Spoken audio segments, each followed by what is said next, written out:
Hello guys, അപ്പം അല്ലേ ആദ്യം തന്നെ ഒരു ഹാപ്പി ഓണം കേട്ടോ ഗൈസ്. പിന്നെ ഇന്നത്തെ പരിപാടി എന്താണെന്ന് വെച്ചാൽ ഒരു പൂക്കള മത്സരം, ഒരു ഓണപരിപാടി ഉണ്ട്. അതിലൊരു പൂക്കള മത്സരം ഉണ്ട് കേട്ടോ. അപ്പോൾ ഞങ്ങൾ ഏകദേശം ഇത്തിരി ലേറ്റായി എന്ന് പറഞ്ഞാൽ ഞങ്ങളൊരു 2 മണിയാകുമ്പോഴേക്കും തുടങ്ങണമെന്ന് വിചാരിച്ചാൽ, പക്ഷെ 2 മണി കഴിഞ്ഞാൽ ഞങ്ങൾക്ക് എല്ലാവരും എത്തുമ്പോൾ ഇത്തിരി വൈകി. അങ്ങനെ ഞങ്ങൾ തുടങ്ങി റെഡിയാക്കി പൂവും ഒക്കെ സെറ്റാക്കിയിട്ടുണ്ട് കേട്ടോ.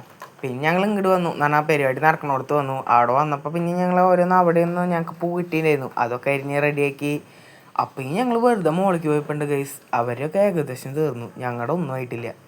ഞങ്ങൾ വീണ്ടും സ്പീഡായി. അതിൻ്റെ ഇടയിൽ ജ്യൂസും ഇതൊക്കെ ആയപ്പോൾ പിന്നെ ഞങ്ങൾ അതൊക്കെ ഫുഡൊക്കെ കഴിച്ച് മെല്ലെ അതൊക്കെ ആയപ്പോൾ ഞങ്ങൾ ലേറ്റായി ഗൈസ്, നൈസായിട്ട്. പിന്നെ ഞങ്ങൾ വാൻ ചെയ്തു. പിന്നെ എന്താണെന്ന് വെച്ചാൽ ഞങ്ങൾ ചെയ്തു തന്നപ്പോൾ ഞങ്ങളുടെ മാത്രം ഒരു ബന്ധമില്ല. അവരൊക്കെ കാണാൻ രസമുണ്ട്, ഞങ്ങൾ മാത്രം ഞങ്ങൾ ഉദ്ദേശിച്ച സാധനമല്ല. പിന്നെ എല്ലാവരും ഇട്ട് കഴിഞ്ഞു. അത് കഴിഞ്ഞിപ്പോൾ എല്ലാവരും ടെൻഷൻ അടിച്ചിരിക്കട്ടെ ഗൈസ് റിസൾട്ട് വരാൻ. അതിൻ്റെ ഇടയിൽ ഒരു ചോക്കോബാറൊക്കെ കഴിച്ചു, പിന്നെ പായസം കുടിച്ചു. അത് കഴിഞ്ഞ് റിസൾട്ട് വന്നു. ഞങ്ങൾ സെക്കൻഡ്, താമര ഫസ്റ്റ്. അപ്പോൾ ശരി, ബൈ.